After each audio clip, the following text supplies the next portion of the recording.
bachelor, I was certified. Nobody could tie me down, and many have tried. But here you come. Bienvenidos a Cuarto Intermedio, el programa del Colegio de Abogados. Roque, bienvenido, ¿cómo estás? Hola Gonzalo, bienvenidos amigos que nos siguen como siempre, Gonzalo, por la señal de Somos Salta. Así es, terminó la feria judicial, Roque. Terminó la feria judicial, sí.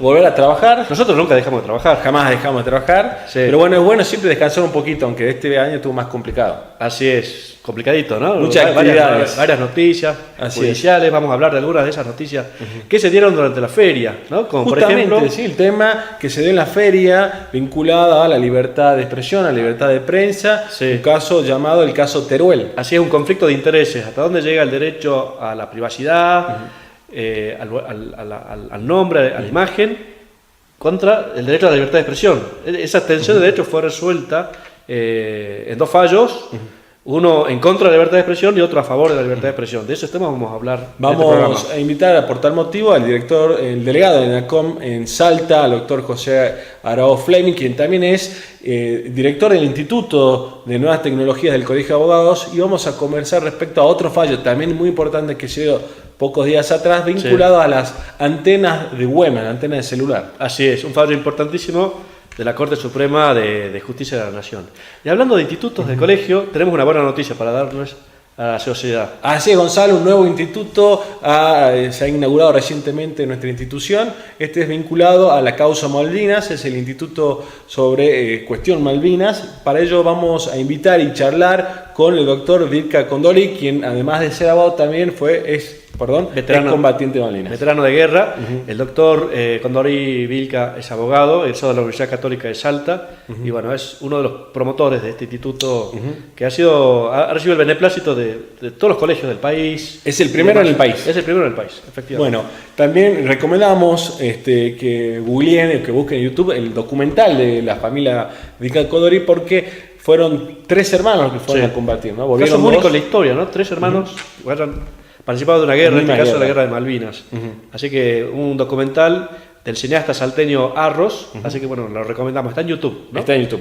También hemos invitado en esta ocasión al presidente del Colegio de Abogados para hablar de un tema muy importante vinculado al registro, o la idea, el proyecto de registro de abogados laboralistas, vinculado, recordemos, a las comisiones médicas, en las cuales mediante un trabajador tenía algún tipo de accidente o enfermedad laboral, tenía que ir a corroborar esta enfermedad o este accidente ante las comisiones médicas.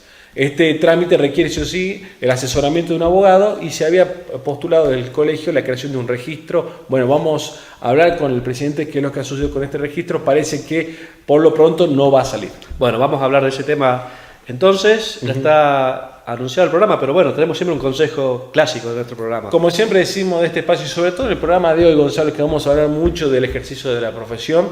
Cuando usted tenga alguna duda, alguna consulta, tenga algún problema legal, alguna cuestión que usted pueda llegar a saber, que va a llegar a los estados judiciales, ¿qué es lo que tienen que hacer, Gonzalo? Primero te voy a decir qué es lo que no tiene que hacer. ¿Qué es lo que no tiene que hacer? No tenés que consultar ni con tu vecino, ni con el médico, con la ni tía, con el contador. Que le pasó algo parecido, pero no es lo mismo. Claro, porque mi tía... No. Consulte con su abogado.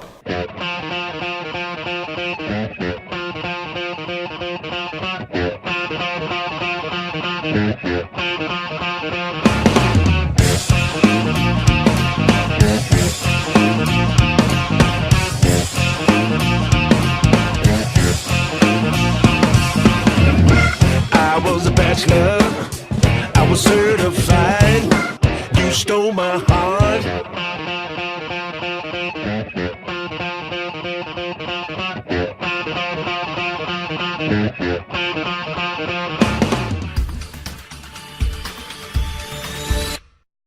En el apuro del día a día hay cosas que nos olvidamos, otras que nunca llegamos a hacer.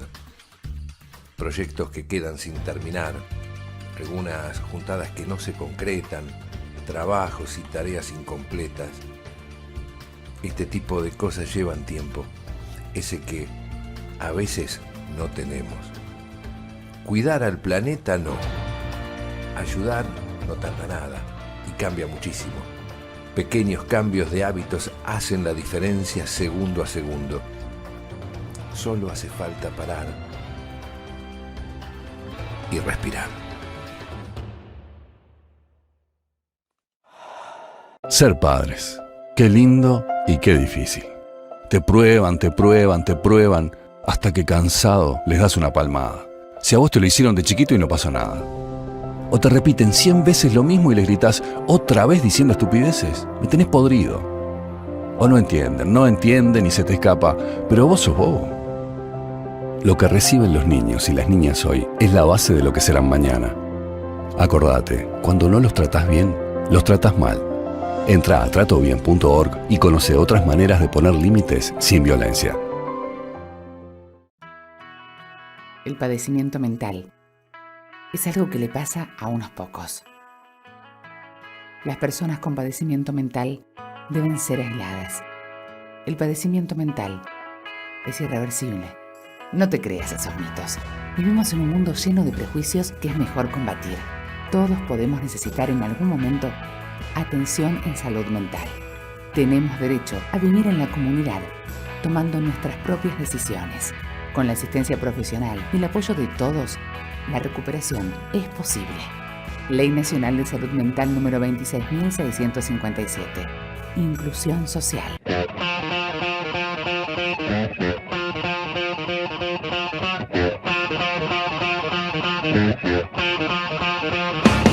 Seguimos en cuarto intermedio, Roque, acá con un invitado especial. Así es, Gonzalo. Bueno, estamos con un colega ¿Sí? y también un héroe de Malvinas. Estamos también con el presidente del instituto o coordinador del Instituto Jurídico de Malvinas. Está con nosotros el doctor Anastasio Vilca Condorí. ¿Cómo está, doctor? Buenas tardes, muchas gracias por estar acá con nosotros. Tenemos varios temas para tratar y todo bajo la causa Malvinas. Sí, buenas tardes, un gusto de poder estar acá y compartir con ustedes. Efectivamente, bueno, dispuestos a la pregunta que ustedes quisieran hacer y bueno, brindarnos desde en esta oportunidad la creación del Instituto Malvinas, al cual todos los veteranos de Malvinas del país ven con muchísimo agrado y bueno, esta noticia hemos ido distribuyendo a través de los medios de comunicación, los medios sociales, también personalmente lo pudimos hacer, tanto en Jujuy, en Tucumán, como también en Ushuaia. Claro. Hay que destacar, este instituto forma parte del Colegio de Abogados, es el único colegio de abogados que tiene un instituto dedicado exclusivamente al tema Malvinas. ¿Cuál es el objetivo del instituto? Sí, ¿Qué se propusieron hacer? Antes que nada le causó, digamos, a muchos colegas y autoridades de otros colegios un beneplácito enorme sí. de que Salta sea, sobre todo cuando estuvimos en Tierra del Fuego. Hay dos colegios de abogados, el de Río Grande y el de Ushuaia, y su presidenta, la de Ushuaia, Susana Sosa, sinceramente se llegó un saludo a todos los colegas de acá y dice, bueno, qué bueno que el colegio de Salta allá haya un instituto y bueno, ellos también están en esa idea y la verdad que esto va a ser muy bueno porque vamos a intercambiar. Los objetivos centrales de este instituto es el estudio, la investigación de todo lo que se relaciona a la parte legal de Malvinas, claro. pero también sus casos similares, digamos, en cuanto a jurisprudencia, historia, estrategias de otros territorios que hayan estado colonizados y que han logrado sobre todo su independencia o su devolución de parte del Estado colonizador o de parte del Estado con el cual la tenía sometido. ¿Quiénes integran la comisión y los abogados que quieran integrar la comisión, qué requisitos tienen que tener para formar parte de esta comisión? Los que están integrando hoy acá en Salta, a la cabeza son 3 abogados veteranos de guerra, digamos, el cual mi persona, Américo sí. Díaz y Daniel Ortiz. Tenemos un colaborador también inmediato que está allá con un estudio avanzado, que es el caso de Burgos Nicolás. Y también ya se han mostrado interesados otros abogados del interior de la provincia, sí. Során, y hay uno en Metaña. Acá también hay un grupo de abogados del cual, digamos, se van a integrar. Y necesitamos mucho más. Claro. A nivel país también necesitamos coordinar. Eso es un caso muy especial. El que no está matriculado, de pronto está ejerciendo una función pública, también lo puede hacer en carácter de colaborador claro. o adherente en este caso, de acuerdo a lo que hemos hablado con el presidente de nuestro colegio. Así que no hay otro más requisito que la voluntad y el interés por querer estudiar, investigar, analizar, o bien de alguna manera consultarnos con nosotros y lo que vamos realizando los estudios, las conclusiones o opiniones jurídicas frente a normativa, sobre todo en rigor, digamos, sobre todo en las Naciones Unidas, todo lo que existe en relación jurídica exclusivamente al tema Malvinas va a ser bienvenido y este es un desafío muy grande. Por otro lado también la idea es generar las bibliotecas desde ya de nuestra casa, el Colegio de Abogados, pero también aconsejan en otras bibliotecas que exista exclusivamente un sector donde exista material sobre Malvinas. Sí, bueno, hablando justamente del material de Malvinas y de que, bueno, un instituto que se dedica no solamente a recordar lo que fue la gesta de Malvinas, sino también lo que es la causa hoy en día, ¿no es cierto? Recordamos en los 90 lo que fue la política de seducción, ¿no? Hacia los kelpers, tratando de Y los ositos establecer un vínculo. Después, no sé, mucho más en la opinión pública no tuvimos acceso de cuál era la política del gobierno nacional al respecto. ¿Cuál es la situación hoy en día de la causa Malvinas? Bueno, antes que nada, después del 82 había una situación más bien de olvido y rechazo a lo que era Malvinas, ¿sí?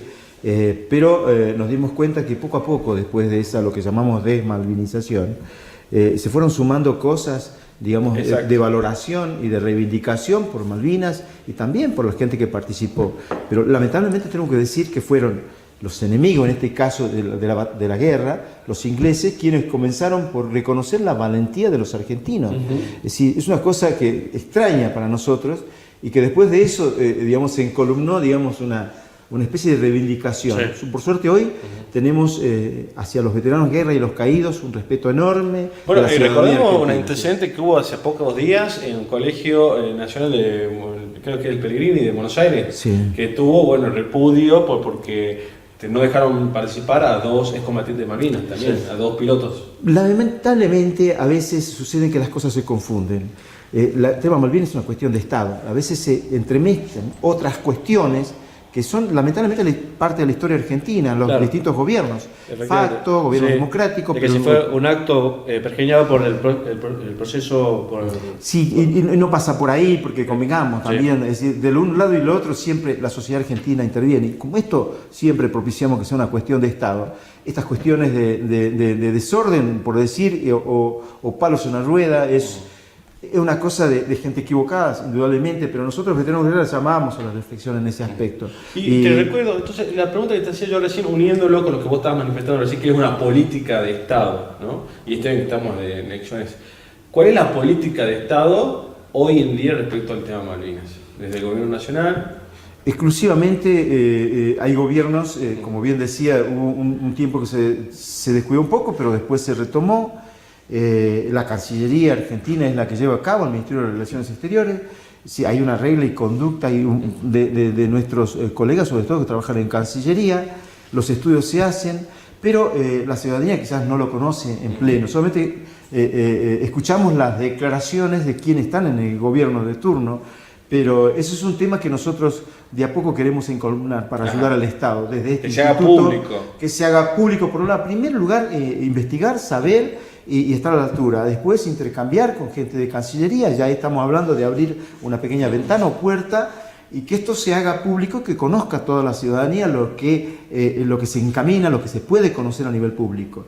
Creemos que Malvinas es una cuestión pública, cuestión de Estado y una cuestión de todos los ciudadanos, porque están en el corazón de todos los ciudadanos. Y los últimos tiempos ha avanzado enormemente y más en Salta la ciudadanía cada vez vemos de que este tema de Malvinas lo ve con más sentimiento, con más cariño, y eso se nota cada vez que vamos a las charlas, los familiares de caídos, los familiares de los veteranos, los mismos veteranos. Y es una cuestión de que tiene que ir mucho más allá, creemos. Nosotros desde el Instituto Jurídico vamos a estudiar, investigar, poner en evidencia a través de los canales que correspondan para que llegue a la sociedad civil. Realmente es muy importante que haya este espacio. También destacar que existe también un espacio en la Católica, Gustavo Barbarán, que ha sido invitado en este programa, con estudios sobre el tema Malvinas. La verdad que es importantísimo este ámbito. Yo creo que son muy pocas cosas que se dan en la historia de que 3 hermanos van a la guerra juntos. Y es el caso de los Vilca Condorí. 3 hermanos que fueron a la guerra de Malvinas. De hecho, se ha hecho un documental. Así es. La historia de 3 hermanos, los Vilca Condorí. Sería muy bueno también que aprovechando que este documental nos cuente y los cuente los clientes que nos están viendo en este momento, un poquito de la historia, ¿no? Los 3 hermanos.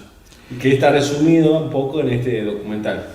Sí, casualmente este documental se hace casualmente por un concurso y sale ganador este documental dentro del Ministerio de Cultura de la Nación. ¿Quién fue el director? El director Alejandro Arros, salteño. Bueno, Él destacadísimo escribió- cineasta salteño. Escribió la historia sabiéndolo un poco medio desde afuera, si bien yo lo conocía, pero como era tan rápido, ya se vencía el plazo, él lo escribió y sin embargo lo ganó, pero es una historia de que, bueno, pudimos, prácticamente en la familia, si bien 3 hermanos consanguíneos estuvimos allá, donde Mario Vilca Condorí, de 16 años, mi hermano, cae en un crucero Belgrano, quedamos 2.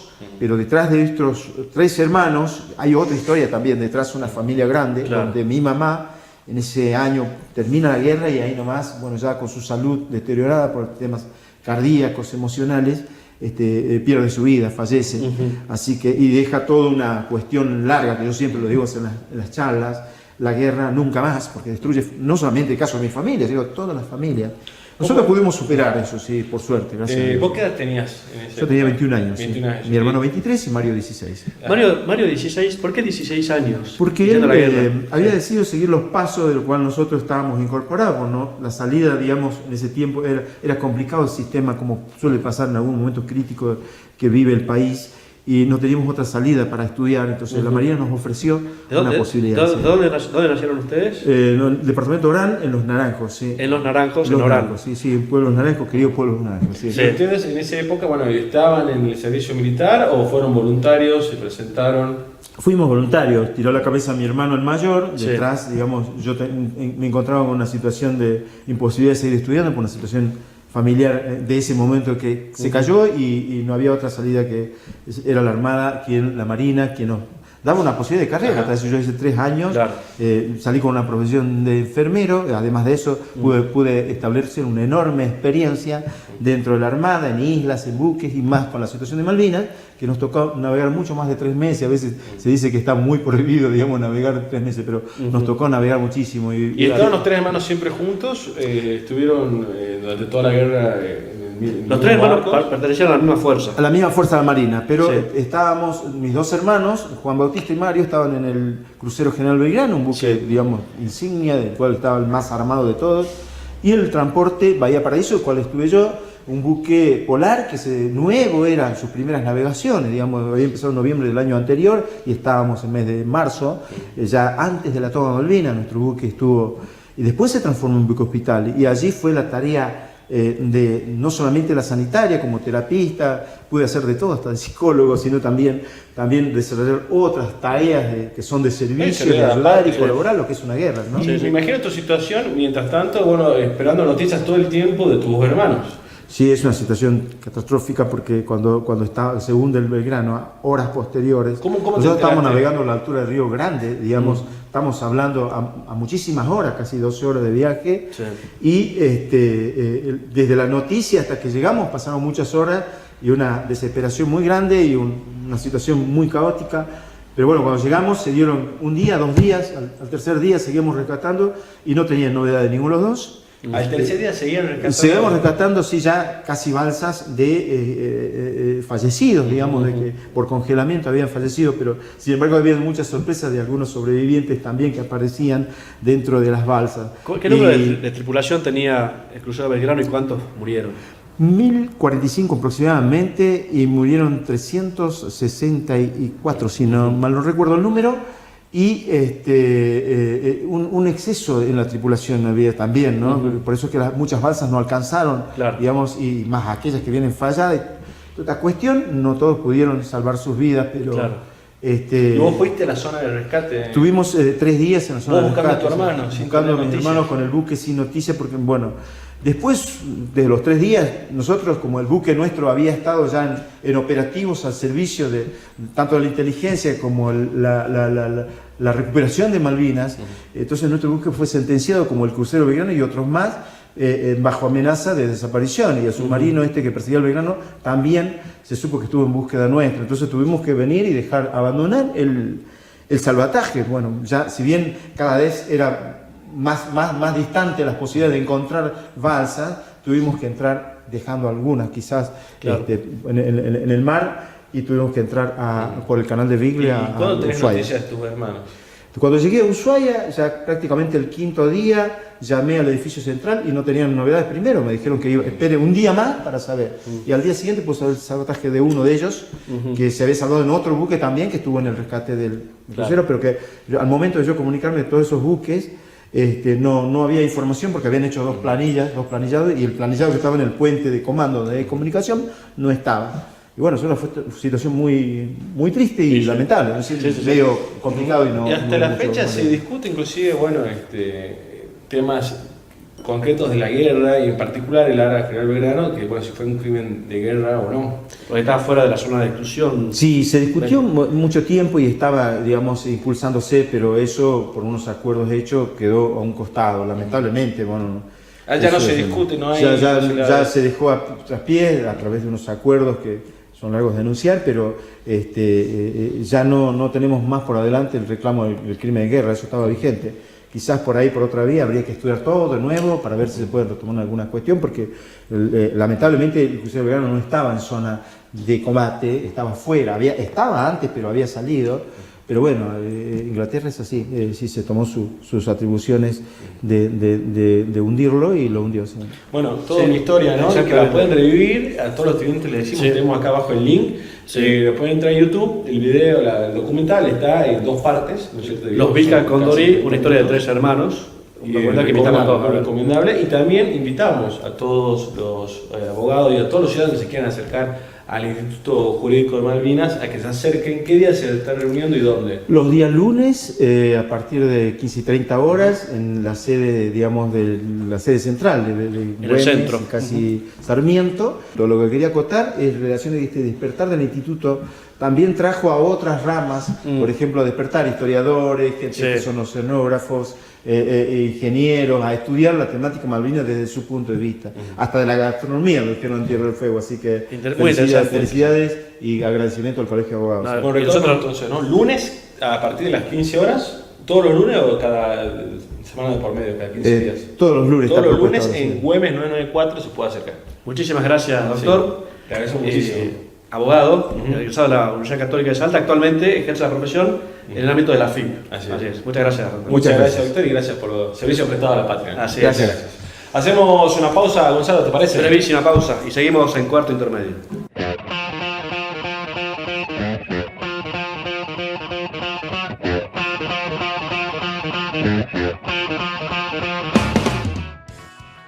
El padecimiento mental es algo que le pasa a unos pocos. Las personas con padecimiento mental deben ser aisladas. El padecimiento mental es irreversible. No te creas esos mitos. Vivimos en un mundo lleno de prejuicios que es mejor combatir. Todos podemos necesitar en algún momento atención en salud mental. Tenemos derecho a vivir en la comunidad, tomando nuestras propias decisiones. Con la asistencia profesional y el apoyo de todos, la recuperación es posible. Ley Nacional de Salud Mental número 26.657. Inclusión social. En el apuro del día a día hay cosas que nos olvidamos, otras que nunca llegamos a hacer. Proyectos que quedan sin terminar, algunas juntadas que no se concretan, trabajos y tareas incompletas. Este tipo de cosas llevan tiempo, ese que a veces no tenemos. Cuidar al planeta no. Ayudar no tarda nada y cambia muchísimo. Pequeños cambios de hábitos hacen la diferencia segundo a segundo. Solo hace falta parar y respirar. Ser padres. Qué lindo y qué difícil. Te prueban, te prueban, te prueban, hasta que cansado les das una palmada. Si a vos te lo hicieron de chiquito y no pasó nada. O te repiten 100 veces lo mismo y les gritás otra vez diciendo estupideces. Me tenés podrido. O no entienden y se te escapa, pero vos sos bobo. Lo que reciben los niños y las niñas hoy es la base de lo que serán mañana. Acordate, cuando no los tratás bien, los tratás mal. Entra a tratobien.org y conoce otras maneras de poner límites sin violencia.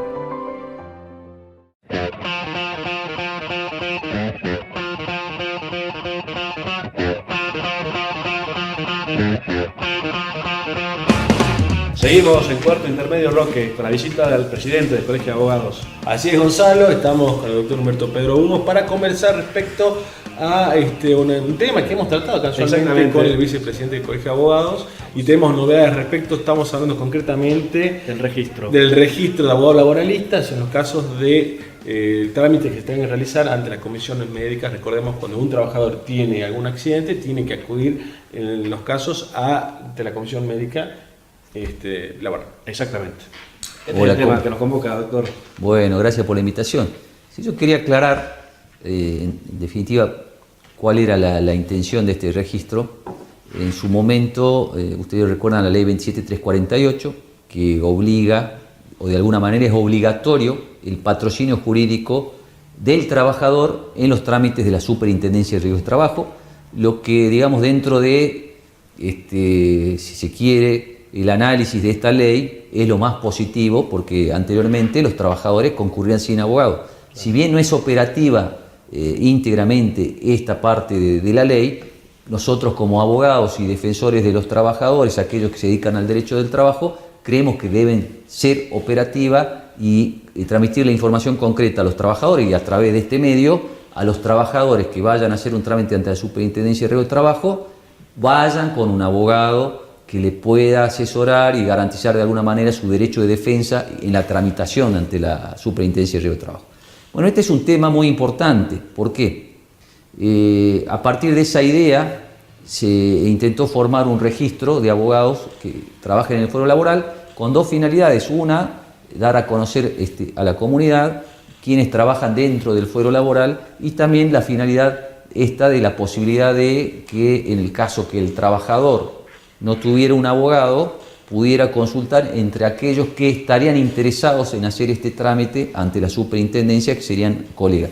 Bueno, la verdad que se ha generado una confusión en esta información, se ha generado una confusión señalando que nosotros tomaríamos algún tipo de evaluación para que se integre este listado. Lo que no es cierto, es desacertado, y solo lo que pretendíamos es asegurar y defender la fuente de trabajo, que significa para el abogado litigante que pueda tramitar estos reclamos del trabajador ante la Superintendencia de Riesgos de Trabajo, integrando este listado o registro de abogados. Esa era la idea final, que nos permitió a nosotros de alguna manera impedir hasta el momento de que la provincia o la nación pueda generar un cuerpo de abogados del Estado que se encargue de estas tramitaciones.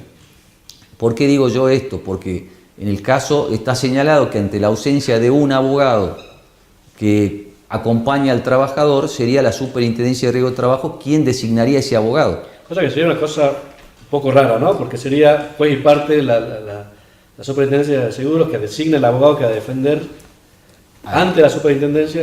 Digamos, ¿qué garantías? Hay un conflicto de intereses. Sí. Yo siempre pongo este ejemplo, es lo mismo que yo estoy interesado en hacer la reparación histórica y me asesora un abogado del Estado, cuando justamente es el Estado en este caso el que me brindaría. Lo va a pagar. En este caso, si bien son las ART las que abonan, Sí.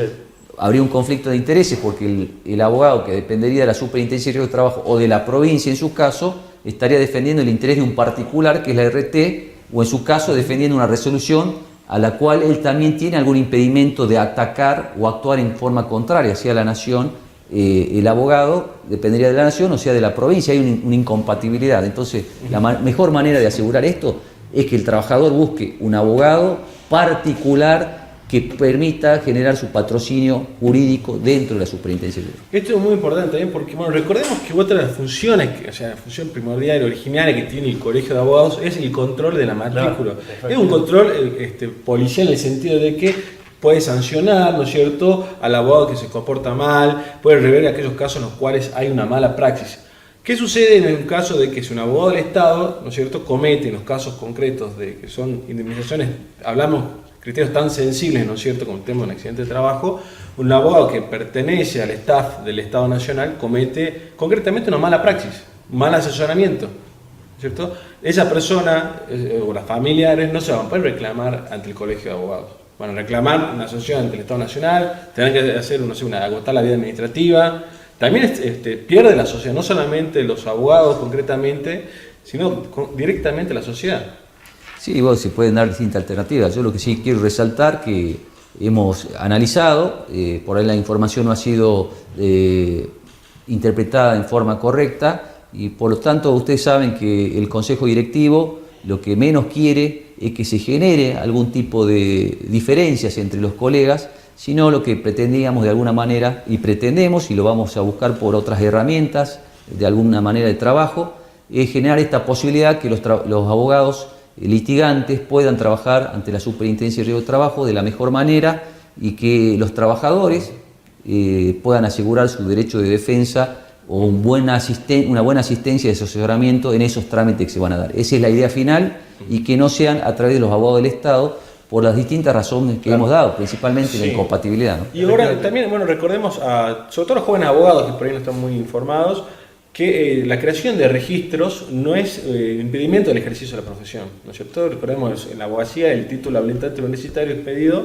es el título habilitante, permite ya ejercer la profesión. La creación de registros que ya existen, ¿no es cierto?, inclusive en nuestro colegio de abogados, no impide el ejercicio de la profesión. No, para nada. Fue una de las cuestiones que por ahí se confundió.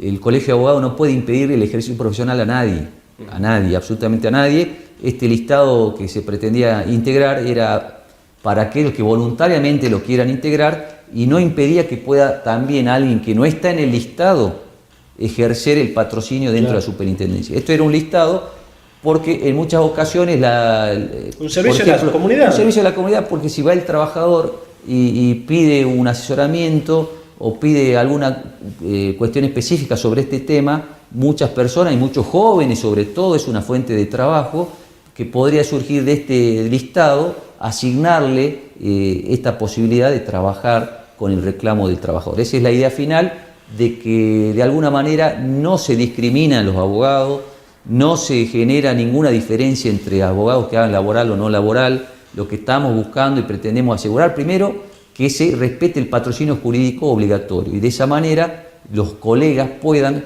trabajar con estos trámites que se realizan ante la Superintendencia de Riesgo de Trabajo. Así que, bueno, replanteando el tema, suspendemos el registro, dejamos sin efecto este registro. Nos vamos a reunir con todos los colegas para transmitirle correctamente la información y vamos a replantear otra herramienta de trabajo para poder asegurar estos objetivos finales. La incumbencia profesional, porque también hay gente que no es abogada y está asesorando a los trabajadores, hay mucha gente que se acerca a la superintendencia, volantea y de alguna manera está induciendo a error o a una falsa posibilidad o expectativa que tenga el trabajador, y eso también lo estamos viendo y analizando cómo trabajarlo. Una de estas herramientas era esta posibilidad y bueno, vamos a ir trabajando en ello. Agradezco al Consejo Directivo también el acompañamiento en todo esto, pero como vuelvo a reiterar, no queremos discordia, que los colegas se sientan mal, que de alguna manera hayan interpretado otra cuestión. Lo dejamos aclarado, queda sin efecto el registro y vamos a intentar replantear otra herramienta de trabajo para lograr estos fines, que asegurar la fuente de trabajo que tiene el colega para ejercer dentro de la Superintendencia de Riesgo de Trabajo y por otro lado también, y al mismo tiempo y principalmente, garantizarle la mejor defensa del trabajador. Exactamente. Tanto en materia previsional como en materia laboral, es sorprendente cómo personas que no son abogados asesoran, ¿no es cierto? Y no solamente asesoran en la vía pública o, ¿no es cierto?, en oficinas, sino también en los medios de prensa. Y eso también, ¿no es cierto?, llama muchísimo la atención como la desaprensión de algunos medios de prensa hacia nuestra profesión. Vemos licenciados, ¿no es cierto?, o contadores, o otro tipo de profesionales que asesoran en lo que tiene que ver con su profesión y otras personas que no asesoran sobre abogacía justamente casualmente. Dentro de este ámbito, recordarle a los colegas y a la comunidad en general que hemos iniciado acciones penales contra una persona que presuntamente era abogada y obviamente ejercía ilegalmente la profesión. Se está tramitando la querella, así que estamos... El colegio está como querellante. Estamos como querellante particular en la causa, que hace 3 meses ya se inició la causa penal. Bueno, exhortamos acá a los medios de prensa que están viendo, ¿no es cierto?, a los periodistas que están viendo, a los productores, que bueno, cuando hablen de temas jurídicos, que entrevisten a abogados. Abogados matriculados. Así es. Exactamente. Doctor, muchas gracias por la invitación. Hacemos una pausa, ¿te parece, Gonzalo? Brevísima pausa y seguimos en cuarto intermedio.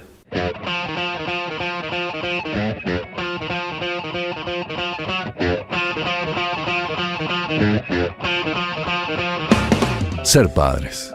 Qué lindo y qué difícil. Te prueban, te prueban, te prueban, hasta que cansado les das una palmada. Si a vos te lo hicieron de chiquito y no pasó nada. O te repiten 100 veces lo mismo y les gritás otra vez diciendo estupideces. Me tenés podrido. O no entienden y se te escapa, pero vos sos bobo. Lo que reciben los niños y las niñas hoy es la base de lo que serán mañana. Acordate, cuando no los tratás bien, los tratás mal.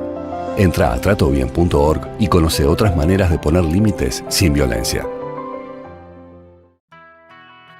El padecimiento mental es algo que le pasa a unos pocos. Las personas con padecimiento mental deben ser aisladas. El padecimiento mental es irreversible. No te creas esos mitos. Vivimos en un mundo lleno de prejuicios que es mejor combatir. Todos podemos necesitar en algún momento atención en salud mental. Tenemos derecho a vivir en la comunidad, tomando nuestras propias decisiones. Con la asistencia profesional y el apoyo de todos, la recuperación es posible. Ley Nacional de Salud Mental número 26.657. Inclusión social. En el apuro del día a día hay cosas que nos olvidamos, otras que nunca llegamos a hacer. Proyectos que quedan sin terminar, algunas juntadas que no se concretan, trabajos y tareas incompletas. Este tipo de cosas llevan tiempo, ese que a veces no tenemos. Cuidar al planeta no. Ayudar no tarda nada y cambia muchísimo. Pequeños cambios de hábitos hacen la diferencia segundo a segundo. Solo hace falta parar y respirar.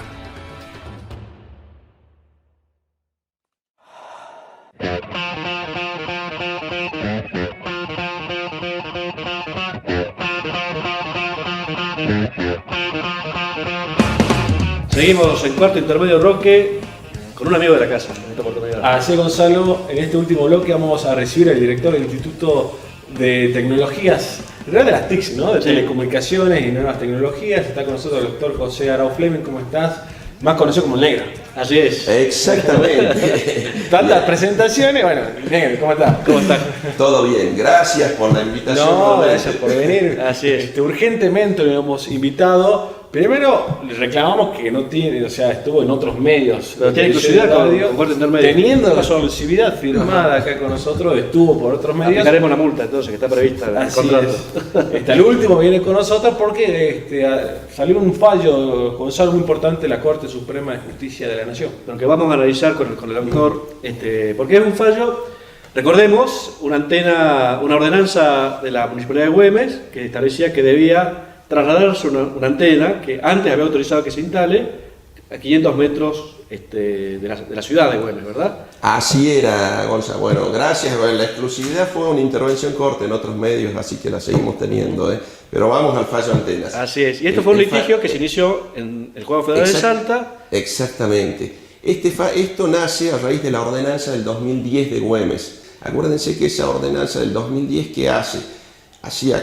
Decía básicamente que las antenas deberían reubicarse, que las existentes tenían que reubicarse, que tenían que salir a 500 metros de la zona urbana, lo cual era bastante impreciso, porque si tomamos la zona urbana de Güemes, es todo Güemes, digamos, o sea que no se sabía si se tenían que ir al Bordo, a Camposanto o para dónde se tenían que ir las antenas. Crea esa misma ordenanza un registro de antenas, entre otras medidas que toma. Y básicamente lo que llega a la Corte después de esta sentencia de primera instancia de Salta y de la Cámara de Apelaciones de Salta es el tema, y lo que se discute es el tema de la reubicación de las antenas. Eso es en lo que centran su voto todos los jueces de la Corte. ¿Por qué en la reubicación de las antenas? Básicamente los jueces de la Corte, si bien inician todos haciendo la clásica distinción o el clásico contrapunto entre las autonomías municipales, las potestades federales y demás, centran cuando van al tema decidendum, que lo dice clarito Rosenkrantz, que es el primer voto. Cuando van al tema decidendum dicen, bueno, ¿cuál es el tema decidendum? El tema decidendum es el famoso artículo 6 de la ordenanza que dice hay que llevar a todas las antenas a 500 metros de la zona urbana.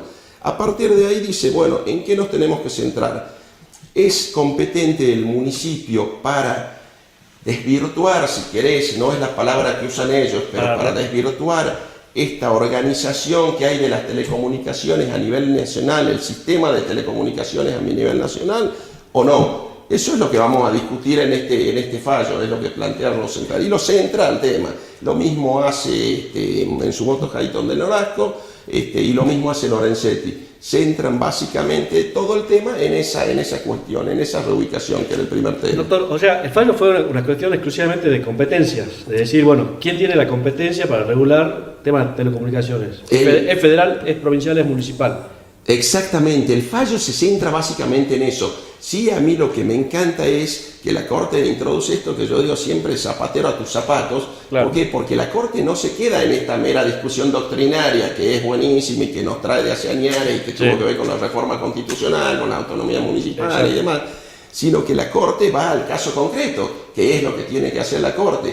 Entonces, cuando ya se mete en el caso concreto, la Corte ya sale de esa discusión, que en realidad si vos te pones a ver la discusión en los 5 votos, o sea, todos coinciden en la discusión del tema de las autonomías municipales, en la cuestión del federalismo, de las competencias delegadas, no delegadas, todos coinciden. La solución a la que arriban es distinta a la mayoría y la minoría. O sea, pero lo importante de este fallo, como te digo, es que van al caso concreto y analizan el caso concreto. Entonces dicen, bueno, principio apoyo irrestricto a las autonomías municipales, el poder de policía está en los municipios, la nación tiene competencias delegadas por las cuales obviamente nos constituimos como nación, que no hace falta explicarla mucho. El 75, analizan varios incisos del 75, pero básicamente se centran en 2, en el 75 inciso 13 y en el 75 inciso 14. El 13 la interjurisdiccionalidad del tema comunicaciones y el 14 la cláusula del progreso. Entonces, básicamente lo que ellos dicen es, lo que dice Rosenthal de su voto, por ejemplo, dice, a raíz de esta interpretación tenemos que ver hasta dónde, obviamente el municipio tiene todo el poder de policía, tiene todas las facultades y demás, pero mientras no torne ilusorio esto que se delegó a la nación para constituir la Unión Nacional. Esto que se delegó, entre otras cosas, las comunicaciones. ¿Por qué? Porque sería imposible que cada provincia o cada municipio regule el tema de comunicaciones. O sea, sería imposible desde otorgar frecuencias, desde asignar espacios radioeléctricos, desde que el celular pueda funcionar en una misma frecuencia más, si Salta dijera una cosa. Esto para que se den una idea, no sé si se acuerdan del tema de la televisión digital famoso, si adaptábamos la norma brasilera o nos quedábamos con la norma yankee, además. Teníamos que tener una norma porque tecnológicamente para que funcione el sistema había que haber una uniformidad. Obviamente teníamos que tener uniformidad. Pero digamos el objetivo, la finalidad de la ordenanza que se cuestionó y que finalmente fue debatida en la Corte Suprema era: queremos erradicar las antenas a 500 metros de Güemes porque decimos que las antenas son contaminantes para proteger la salud de la población. El tema es si las antenas son contaminantes o no, ¿se debatió en la Corte Suprema? Exactamente, la Corte Suprema dijo, acá hay un informe de un perito que a mí me parece perfecto, porque claro, ellos son abogados, no son técnicos, no son ingenieros, no son médicos. O sea, entonces se apoyaron obviamente en la probancia y se apoyaron principalmente en un informe del perito oficial. Ese informe del perito oficial... Cuando decimos perito oficial, un perito designado por la Corte. Exactamente, sí, no era perito de parte, sino era perito oficial. Entonces, ¿qué dicen básicamente? Ellos dicen, acá existe toda una normativa que obviamente, porque lo que me preocupaba a Güemes originariamente, si bien la ordenanza de Güemes toca varios temas, toca temas urbanísticos, toca temas de regulación, además lo que principalmente preocupaba a todo el mundo era el tema salud. Entonces la Corte dice, y el informe del perito dice, acá se siguieron todas las normativas existentes en la materia. Hay una normativa que es la resolución del Ministerio de Salud, que es la 202.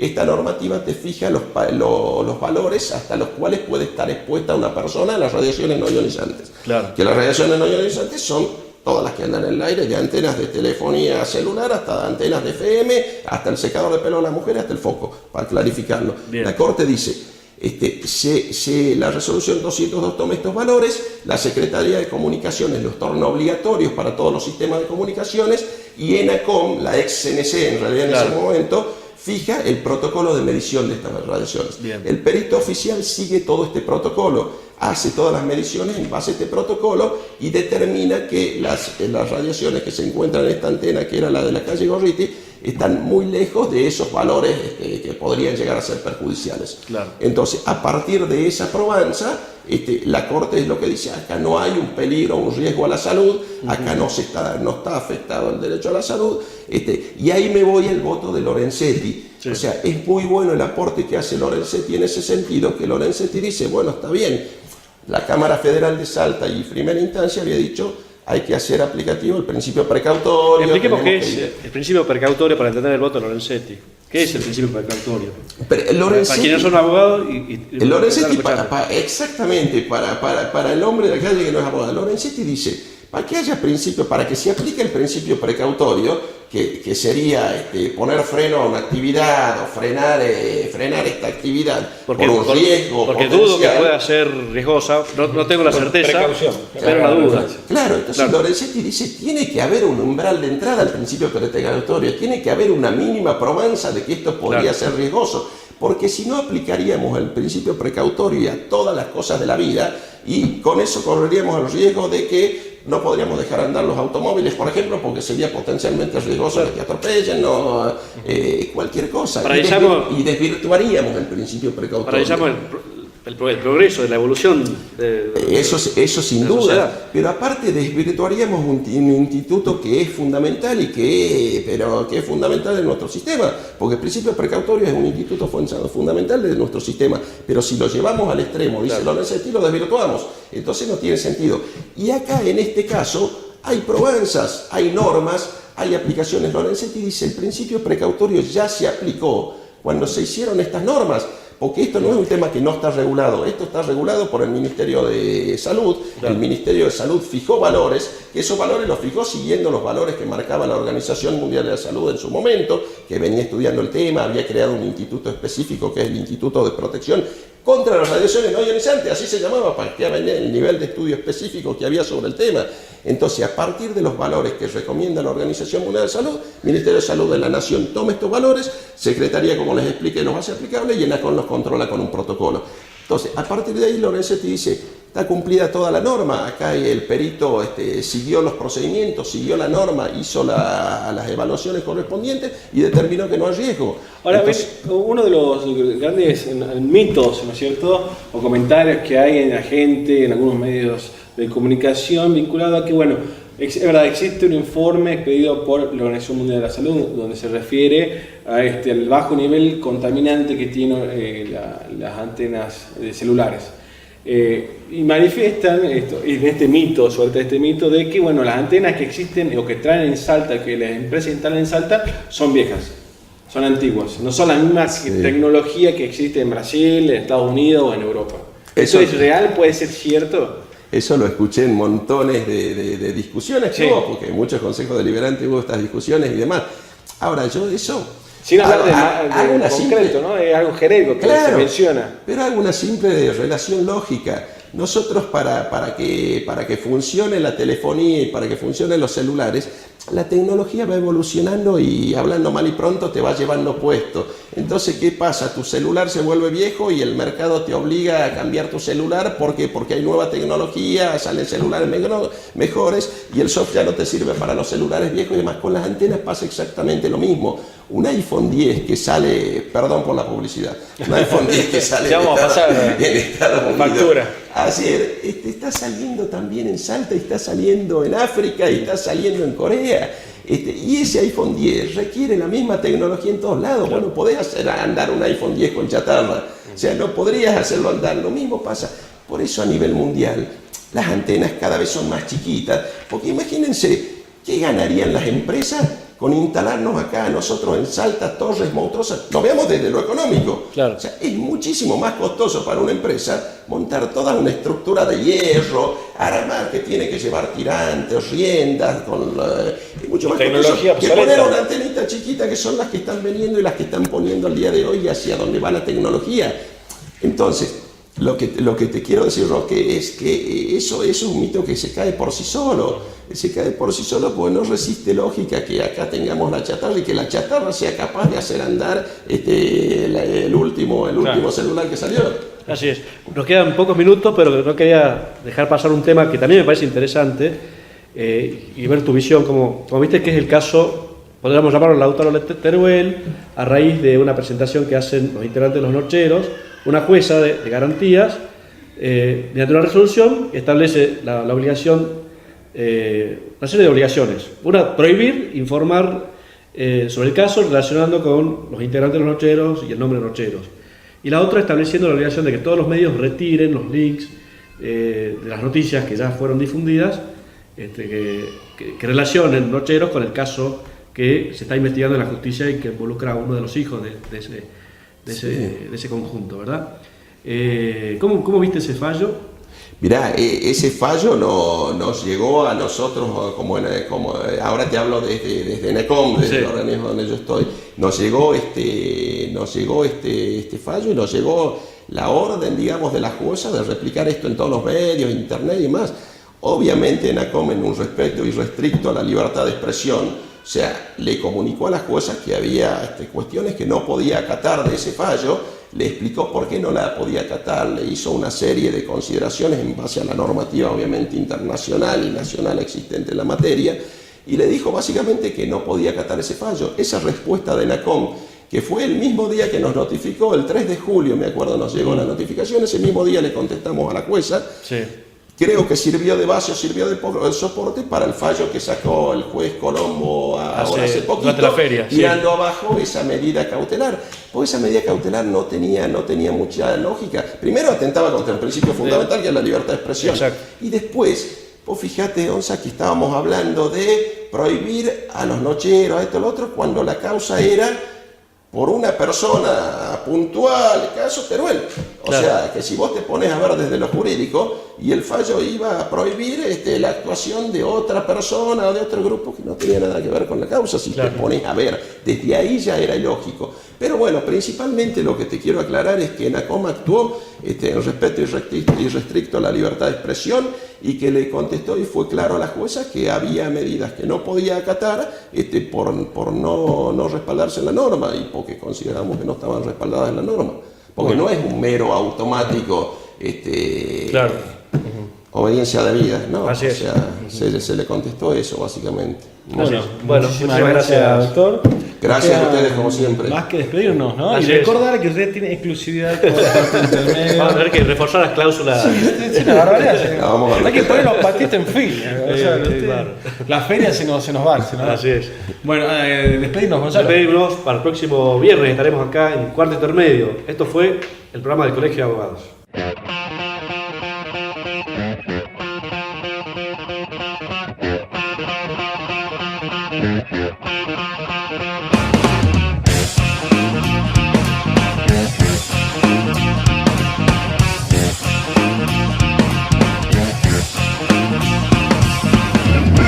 I was a bachelor, I was certified.